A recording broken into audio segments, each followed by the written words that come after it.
Hello everyone, है ना। आज का टॉपिक अपना है फ्लूइड प्रॉपर्टीज। क्योंकि फ्लूइड प्रॉपर्टीज एक ऐसा टॉपिक है जो आप पूरी फ्लूइड मैकेनिक्स में आपको इसकी जरूरत पड़ेगी। ठीक है, तो आज का वीडियो बहुत इंपॉर्टेंट है। थोड़ा सा लंबा वीडियो हो सकता है लेकिन फुल्ली यूजफुल आपके लिए रहेगा। ठीक है, तो मैंने दोनों लैंग्वेज में कवर किया है ना। इंग्लिश में भी है, हिंदी में भी है, और सारी प्रॉपर्टीज कवर की हैं। तो चलिए शुरू करते हैं अपन। ठीक है, ठीक है। तो पहला है डेंसिटी। ठीक है, पहला क्या है? घनत्व। ठीक है ना। पहला क्या है? घनत्व। ये यहाँ पे घनत्व लिखा हुआ है ना, दिख नहीं रहा है आप लोगों को। हिंदी में भी है, इंग्लिश में भी है। ठीक है, तो दोनों लैंग्वेज में मैं पढ़ा दूंगा आपको। ठीक है, और ये थोड़ा सा इसको नीचे कर लेते हैं अपन ताकि आपको चीजें दिखें। ठीक है, अब देखिए डेंसिटी। ठीक है, इंग्लिश में पहले बता देता हूं दैट बहुत इंपॉर्टेंट है। वो सारे आपके जितने भी क्या बोलते, जितने भी आपका फ्लूइड मैकेनिक्स पढ़ोगे सारी चीजें यूज होंगी आपकी फ्लूइड मैकेनिक्स में। ठीक है, तो पहला है डेंसिटी, जिसको हिंदी में आप क्या बोलते हो? घनत्व। ठीक है, क्या बोलते हो? घनत्व, जो कि यहाँ लिखा हुआ है ना। ठीक है, तो the density of a liquid is defined as the mass per unit volume. ठीक है, तो density mass per unit volume. Hindi में देखें, तरल के इकाई आयतन की संहति और द्रव्यमान को क्या बोलते हैं? घनत्व कहते हैं। क्या बोलते हैं? तरल के इकाई आयतन की संहति, संहति और द्रव्यमान एक ही चीज होती है, को घनत्व कहते हैं। इसे रो से डिफाइन करते हैं। किससे? रो से व्यक्त किया जाता है। रो से व्यक्त किया जाता है। इसकी यूनिट किलोग्राम मीटर क्यूब होती है। ठीक है, इसकी यूनिट क्या होती है? किलोग्राम पर मीटर क्यूब होती है। ठीक है, और इसे क्या बोलते हैं? मास डेंसिटी भी बोलते हैं। क्या बोलते हैं? मास डेंसिटी भी कहा जाता है। बहुत इंपॉर्टेंट है, यूनिट आपको ध्यान रखना है, क्योंकि आपको यूनिट न्यूमेरिकल आप जब सॉल्व करेंगे तो आपको यूनिट पता होनी चाहिए। ठीक है, ठीक है। तो ये होती है आपकी डेंसिटी, इसे रो से व्यक्त किया जाता है। ठीक है, तो डेंसिटी रो बराबर होता है मास पर यूनिट वॉल्यूम। ठीक है, मास को क्या बोलते हैं? तरल का द्रव्यमान, और वॉल्यूम को बोलते हैं तरल का आयतन। ठीक है, तो रो बराबर क्या होता है? द्रव्यमान बटे आयतन। ठीक है, मास को एम से दर्शाया है, द्रव्यमान को सॉरी द्रव्यमान को एम से दर्शाया है, और वॉल्यूम को वी से दर्शाया गया है। ठीक है, तो ये होता है आपका फॉर्मूला किसका? घनत्व का। बार बार यूज होगा आपको, मैं बता रहा हूं, इसलिए मैंने बहुत इंपॉर्टेंट टॉपिक है ये पूरी फ्लूइड मैकेनिक्स का, इसलिए बहुत आराम से मैंने इसको तैयार किया है और आराम से मैं पढ़ाऊंगा। ठीक है, वीडियो बड़ा हो जाएगा तो इसको 2 पार्ट में बना लेंगे अपन। ठीक है, लेकिन स्किप कोई चीज नहीं करेंगे। ठीक है, समझ में आया? घनत्व समझ में आ गया होगा आपको। ठीक है ना। तो इसकी हिंदी में भी आपको बताया है मैंने। ठीक है, घनत्व की विमाएं देख लीजिए। मास को कैपिटल एम से डिनोट करते हैं, लंबाई को एल से, क्योंकि सॉरी लंबाई, आयतन क्या होता है? आयतन होता है वॉल्यूम क्यू, है ना। लंबाई का क्यूब होता है, तो एम एल, जब एल ऊपर जाएगा तो उसके ऊपर माइनस घात चढ़ जाएगी। ठीक है, तो इसलिए इसकी विमा होगी एम एल माइनस क्यू। ठीक है, और ये हमेशा याद रखना है आपको कि वाटर, पानी की मास डेंसिटी कितनी होती है? 1000 किलोग्राम पर मीटर क्यूब। बहुत इंपॉर्टेंट है, कभी भी पूछ लेते हैं, और ये आपको याद होना चाहिए, है ना। न्यूमेरिकल में कभी भी वाटर की डेंसिटी आपको दी नहीं जाती है। यदि नहीं दी जाती है तो आपको याद होना चाहिए कितनी होती है? 1000 किलोग्राम पर मीटर क्यूब। ठीक है, चलिए दूसरी प्रॉपर्टी की ओर चलते हैं अपन। ठीक है, दूसरी प्रॉपर्टी होती है, कई नाम है इसके, एक वेट डेंसिटी, दूसरा स्पेसिफिक वेट, तीसरा यूनिट डेंसिटी। तो ये सारे नाम आपको याद होना चाहिए। हिंदी में आपको बोलते हैं भार घनत्व और विशिष्ट भार, ठीक है। हिंदी में क्या भी बोलते हैं, भार घनत्व और विशिष्ट भार, ठीक है ना। तो डेफिनेशन क्या है, डेफिनेशन है आपकी, the specific weight of liquid is defined as weight per unit volume at standard temperature and pressure, ठीक है ना।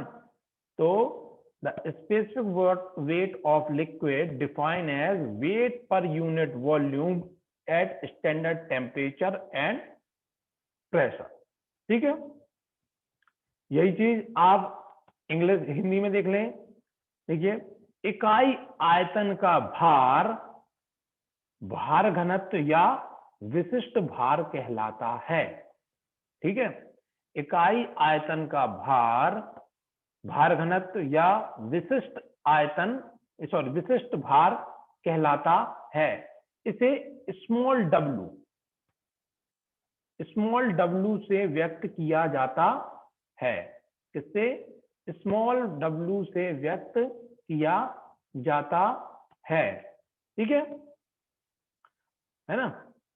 स्मॉल w से व्यक्त करते हैं या फिर गामा से भी व्यक्त करते हैं। किससे?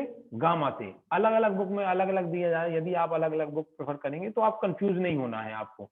स्मॉल w दिया जाएगा तो भी वह भार घनत्व कहलाएगा, या गामा दिया जाएगा तो गामा से भी उसको डिनोट कर सकते हैं, ठीक है।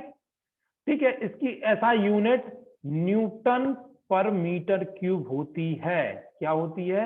न्यूटन पर मीटर क्यूब, ठीक है।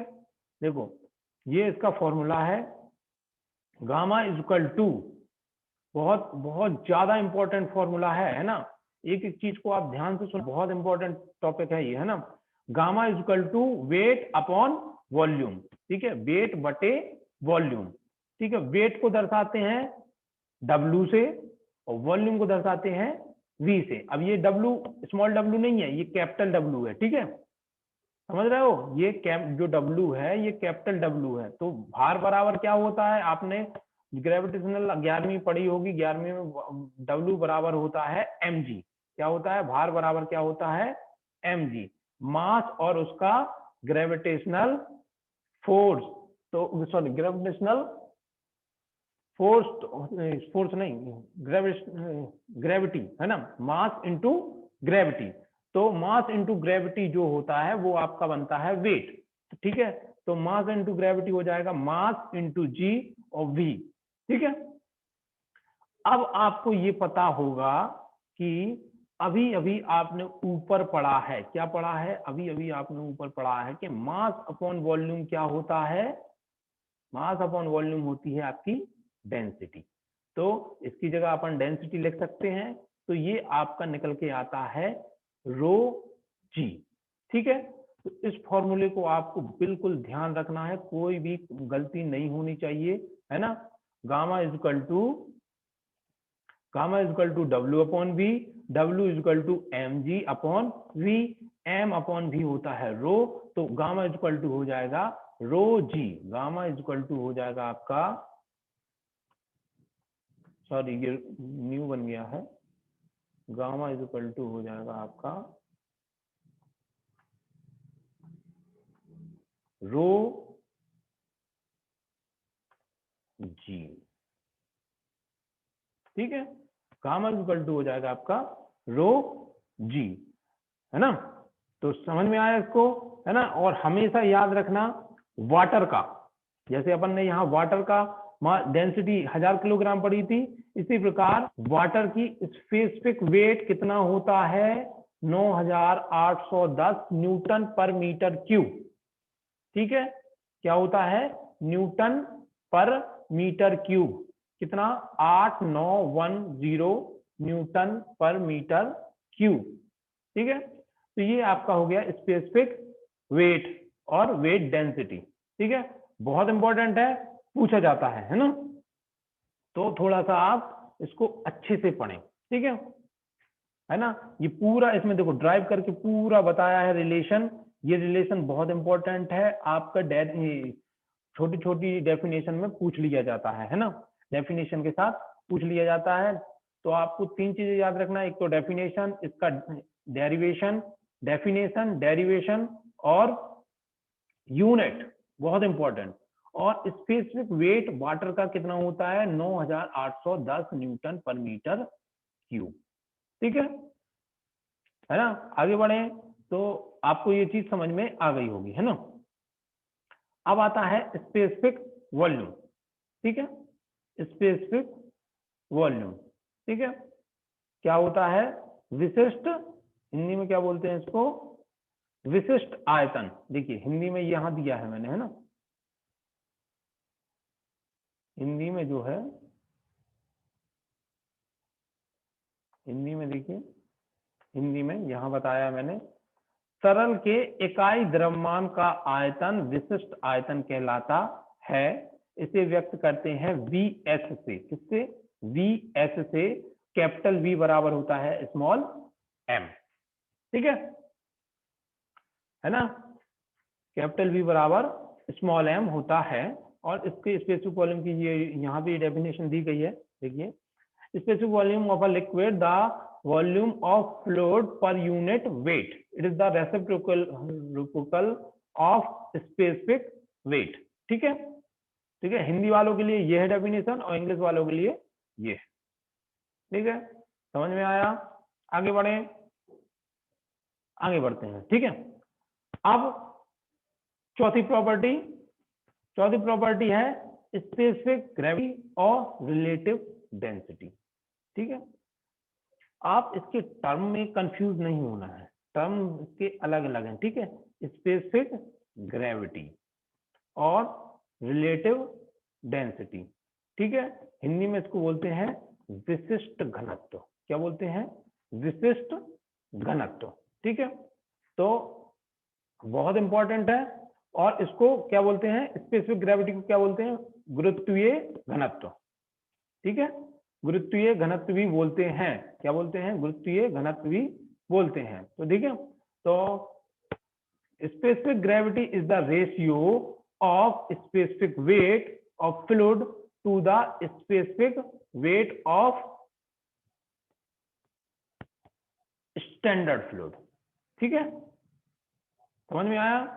Specific gravity is the ratio of specific weight, specific weight आपने ऊपर पढ़ा है ना, of specific weight of fluid to the specific weight of standard fluid, ठीक है।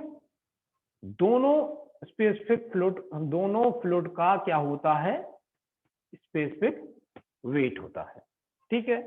एक जो आपका स्पेसिफिक वेट रहेगा वो, ठीक है ना, जो स्पेसिफिक वेट रहेगा वो, और जो आपका स्पेसिफिक वेट रहेगा स्टैंडर्ड फ्लूइड। स्टैंडर्ड फ्लूइड कौन होता है, जनरली स्टैंडर्ड फ्लूइड आपको नहीं दिया जाता है, तो आपको स्टैंडर्ड फ्लूइड किसको मानना है, वाटर को, किसको मानना है, वाटर को। तो ठीक है, तो समझ में आया। Specific gravity is the ratio of the specific weight of fluid to the specific weight of standard fluid, ठीक है। It is denoted by s, it is denoted by S और RD, ठीक है, it is denoted by S और RD, ठीक है। तो specific gravity बराबर होता है गामा ऑफ लिक्विड, मतलब वेट डेंसिटी, ठीक है, वेट डेंसिटी या स्पेसिफिक वेट ऑफ गामा और स्पेसिफिक वेट ऑफ वाटर, ठीक है। अब गामा बराबर अपन को पता है क्या होता है, रो जी, ठीक है। तो इस गामा बराबर यहाँ रो जी रखोगे, इस गामा बराबर यहाँ रो जी रखोगे, जी से जी कट जाएगा तो क्या बचेगा, रो एल और रो डब्ल्यू, समझ गए। तो दोनों एक्सप्रेशन मेरे ख्याल से समझ में आ गए होंगे आपको, ठीक है। अब थोड़ा सा हिंदी में चर्चा कर लेते हैं अपन इसकी, क्योंकि बहुत इंपॉर्टेंट टर्म है ना, तो अपन को दोनों लैंग्वेजों में पढ़ना है, ठीक है। अब देखिए, स्पेसिफिक डेंसिटी किसी तरल के घनत्व या भार घनत्व एवं मानक तरल के घनत्व या भार घनत्व के अनुपात को विशिष्ट घनत्व या गुरुत्वीय घनत्व कहते हैं। ठीक है, समझ में आया? ठीक है, किसी तरल के जो जो उसने देखो यहाँ पे घनत्व ऑब्लिक भार घनत्व है। ठीक है, तो मतलब वही वाली डेफिनेशन है। ठीक है, किसी तरल के घनत्व या भार घनत्व एवं मानक तरल मतलब स्टैंडर्ड फ्लूइड है ना, मानक तरल के घनत्व या भार के अनुपात को विशिष्ट घनत्व या गुरुत्वीय घनत्व कहते हैं। इसे ऐसे व्यक्त करते हैं, द्रवों के लिए मानक तरल पानी या गैस के लिए पानी एवं गैसों के लिए तरल वायु एयर। ठीक है, एयर को लिया जाता है क्योंकि ये आसानी से उपलब्ध हो जाते हैं और इनके गुणधर्म से सभी परिचित हैं। तो विशिष्ट घनत्व बराबर हो जाएगा आपका द्रव का घनत्व बटे मानक तरल का घनत्व, या विशिष्ट घनत्व बराबर हो जाएगा द्रव का भार घनत्व। ठीक है, भार घनत्व कौन, ये जो आपने पढ़ा ये। ठीक है, ये यहाँ पे जो पढ़ा आपने। ठीक है, भार घनत्व अपॉन मानक तरल का घनत्व। ठीक है, और सबसे इंपॉर्टेंट चीज, इसकी कोई इकाई नहीं होती है। ठीक है, इसकी कोई इकाई नहीं होती है ना। और पारा का पारा का विशिष्ट घनत्व कितना होता है, 13.6। बहुत इंपॉर्टेंट है, जब आप मैनोमीटर के क्वेश्चन सॉल्व करोगे तो आपको ये प्रॉपर्टीज सारी यूज होंगी, और पारा का आपको डायरेक्ट पता होना चाहिए कि पारा का विशिष्ट घनत्व कितना होता है, 13.6, और घनत्व कितना होता है, 13,600। ठीक है, तो चीज आपको पता होनी चाहिए।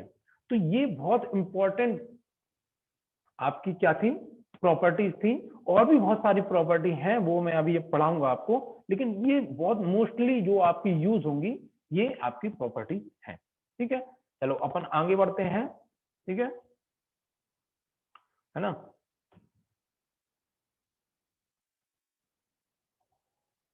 ठीक है, अब आते हैं अपन विस्कोसिटी। ठीक है, विस्कोसिटी बहुत इंपॉर्टेंट है। ठीक है, पूरा आपका चैप्टर उसी पे पूरा रखा हुआ है। ठीक है, तो अपन को आराम से समझना है। ठीक है, विस्कोसिटी, क्योंकि देखिए इंग्लिश में ज्यादा अच्छे तरीके से समझाते हैं कंपेरेटिव टू हिंदी, इसलिए मैंने दोनों चीजों को कवर किया है। ठीक है, मैं पढ़ाऊंगा आपको, हिंदी में भी बताता जाऊंगा, इंग्लिश में भी बताता जाऊंगा, लेकिन आपको दोनों रूपों को मिला के बढ़िया समझना है। ठीक है, ठीक है, तो पहले अपन इंग्लिश में हिंदी में समझ लेते हैं, क्योंकि हिंदी में थोड़ा सा सभी लोगों को होती है। ठीक है, यह किसी द्रव का ऐसा गुण है जिसके कारण वह अपरूपण का विरोध करता है। ठीक है, जो आपकी शेयरिंग हो रही होती है, शेयरिंग, उसका विरोध करता है। ठीक है, सरल भाषा में इसका अर्थ चिपकना अर्थात फिसलने से में प्रतिरोध होता है। ठीक है, तो आप सीधा सीधा विस्कोसिटी का मतलब तो समझ गए होंगे ना, कि विस्कोसिटी किसका, बहने का विरोध करती है। यह किसी द्रव का एक ऐसा गुण है जिसके कारण वह उसके शेयरिंग का विरोध करती है। शेयरिंग फोर्स जो लग रहा है, ठीक है, शेयरिंग फोर्स जो लग रहा है उसका विरोध करती है, अर्थात सरल भाषा में आप बताएं तो ये चिपकने का विरोध करती है। ठीक है, उसके जो बह रहा है उसका प्रतिरोध करती है। ठीक है, अब इसमें न्यूटन लॉ ऑफ डायरेक्ट बता दिया है। ठीक है, Newton law of motion, sorry यार, ठीक है, तो उसने direct Newton law of motion बता दिया है। अपन थोड़ा सा डिटेल में चलते हैं। ठीक है ना। तो डिटेल में जाने के लिए देखिए आप ये ऐसा मान लेते हैं हम कि जो ये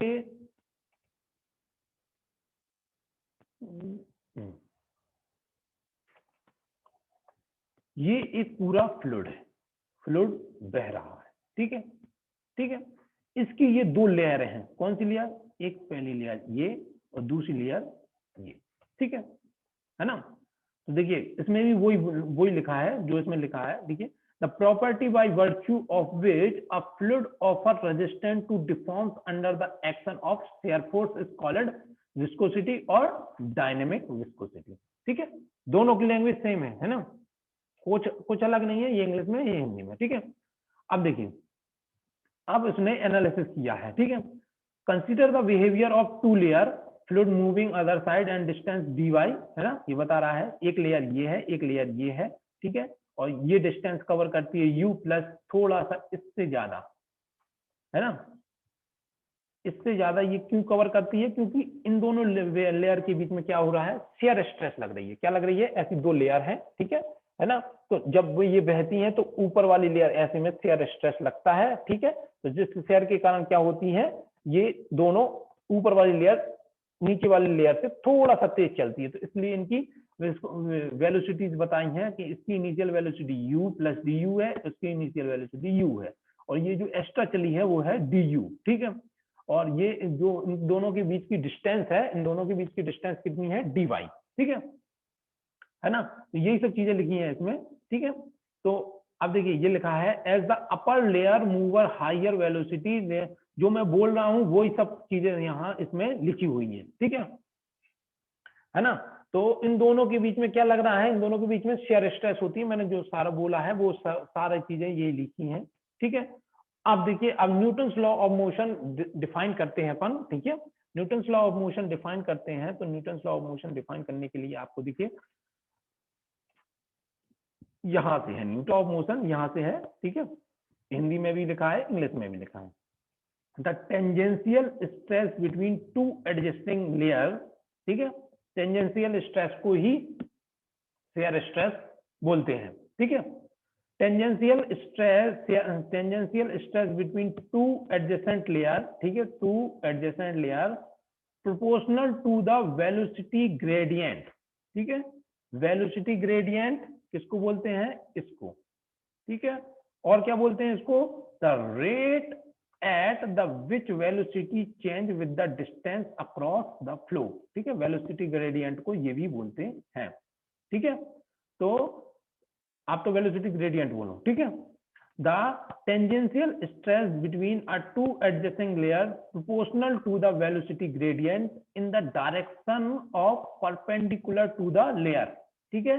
direction of to the perpendicular layer, this is known as a law of viscosity.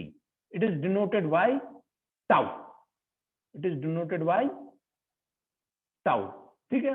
तो टाउ हो गई आपकी शेयर स्ट्रेस, और ये हो गया आपका प्रोपोर्शनलिटी साइन, और ये हो गया आपकी वेलोसिटी ग्रेडियंट, ठीक है ना, है ना। अब देखिए यहाँ पे क्या है, किसी तरल में एक निश्चित कोणीय विरूपण के लिए अपरूपण प्रति तरल की श्यानता के समानुपाती होता है, ठीक है। तो न्यूटन्स लॉ, ये न्यूटन्स लॉ नहीं है, न्यूटन्स लॉ ये है, ठीक है।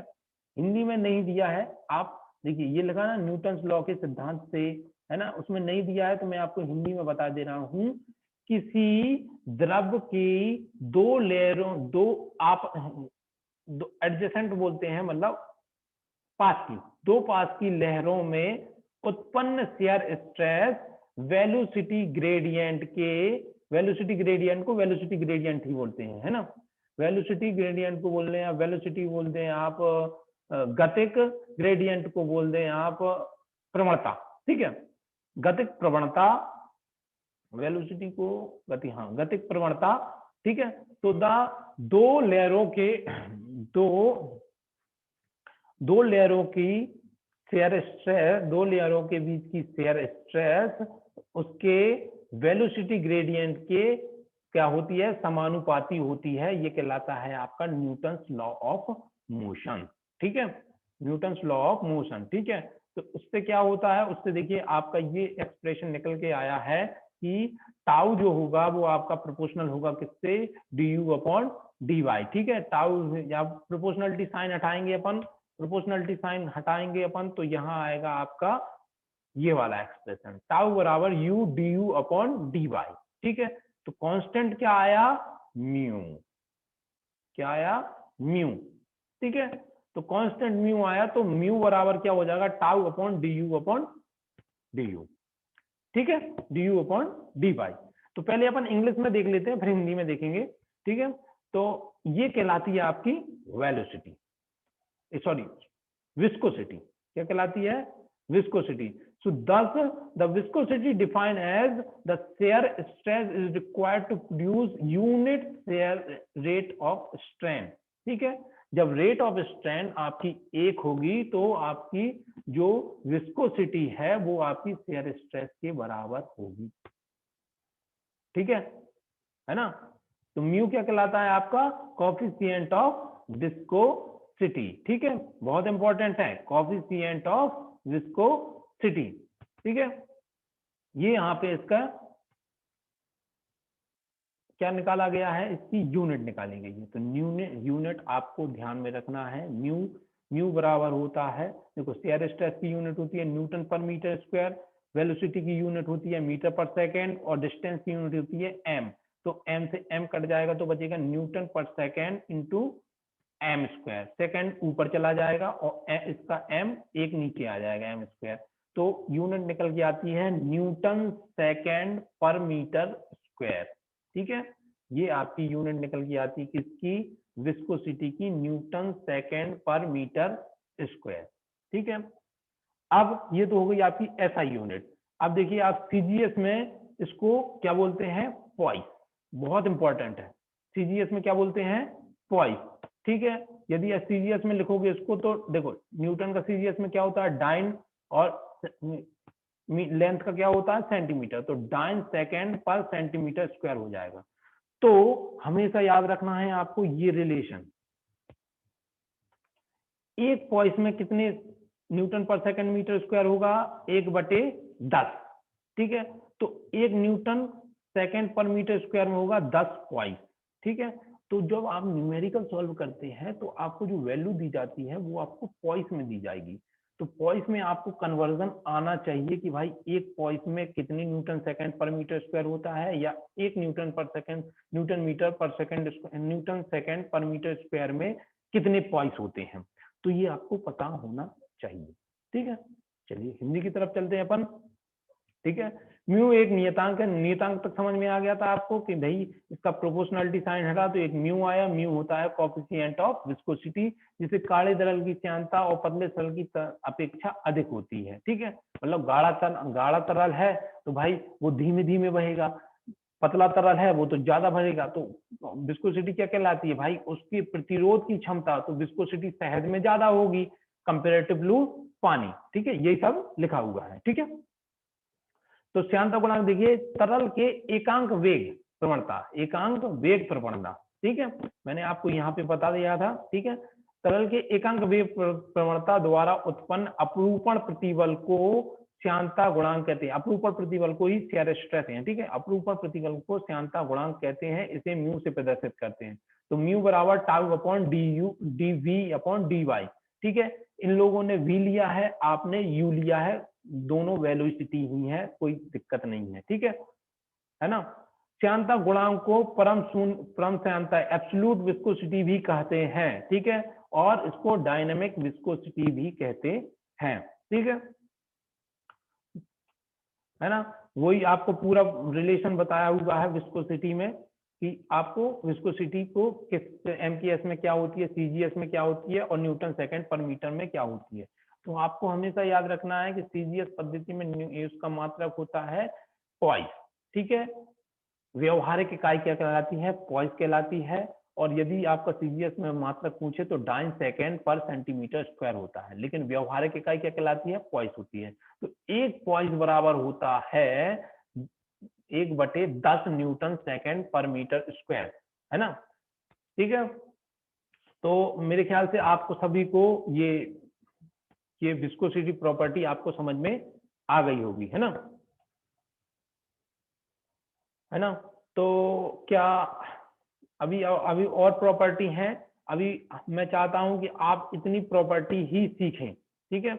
मैं अगला वीडियो जब बनाऊंगा तो उसमें आपको और भी प्रॉपर्टी हैं वो भी पढ़ाऊंगा, ठीक है। तो चलिए ये और देख लेते हैं, ठीक है, थोड़ा सा विस्कोसिटी का वेरिएशन, ठीक है। विस्कोसिटी फिर अपन खत्म कर लेंगे, है ना, और फिर बाद में वो देखेंगे, ठीक है। तो ये और देख लेते हैं अपन, ठीक है। कहाँ गया, नोटेशन क्लियर कर दो ऑल, ठीक है। थोड़ा सा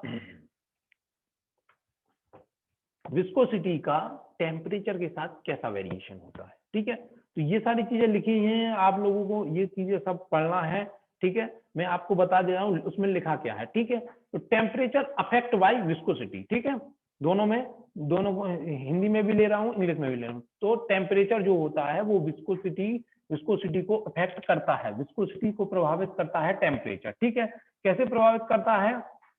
the viscosity of a liquid decrease when the temperature increase. ठीक है, तो टेम्परेचर जैसे आप बढ़ाओगे तो विस्कोसिटी किसकी? लिक्विड की विस्कोसिटी क्या होगी?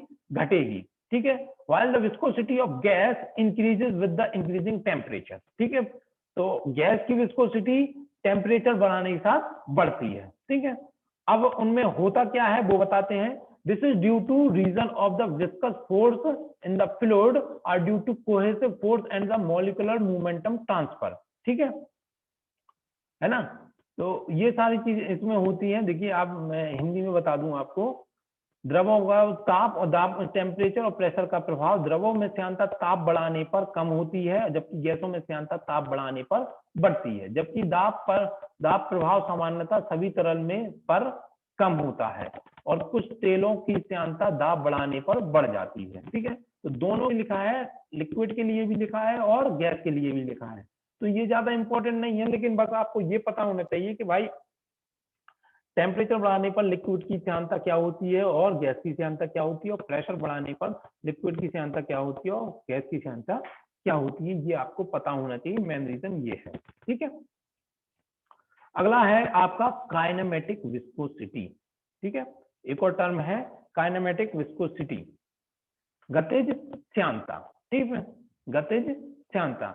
देखिए, निरपेक्ष श्यानता तथा द्रव्यमान का घनत्व का अनुपात क्या कहलाती है? गतिज श्यानता कहलाती है। ठीक है, निरपेक्ष श्यानता तथा द्रव्यमान घनत्व का अनुपात गतिज श्यानता कहलाती है। इसे न्यू से प्रदर्शित करते हैं। किससे? न्यू से। किससे? न्यू से प्रदर्शित करते हैं। तो न्यू बराबर होता है म्यू अपॉन डेंसिटी।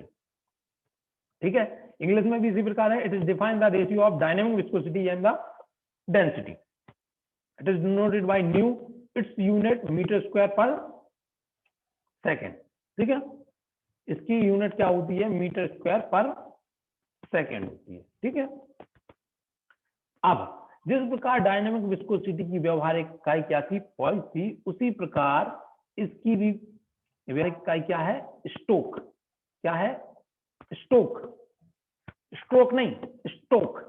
ठीक है, तो 1 स्टोक बराबर क्या होता है? 10 की घाते -4 मीटर स्क्वायर पर सेकेंड। ये आपको याद रखना है। ठीक है, तो जब भी आप न्यूमेरिकल सॉल्व करेंगे तो आप यही यूनिट मिलेगी। तो ये थोड़ा सा कंफ्यूज करने के लिए दी जाती है, तो आपको तैयार रहना है कि आपको पता होना चाहिए 1 स्टोक बराबर 10 की घाते -4 मीटर स्क्वायर पर सेकेंड होता है। इसे ऐसा भी लिख सकते हैं 1 स्टोक बराबर 1/10 की घाते 4, माइनस हट जाएगा 10 की घाते मीटर स्क्वायर पर सेकेंड। ठीक है, द्रव्य अभियांत्रिकी में श्यानता के बहुत बहुत महत्वपूर्ण गुण है, ये आप पढ़ लोगे, है ना?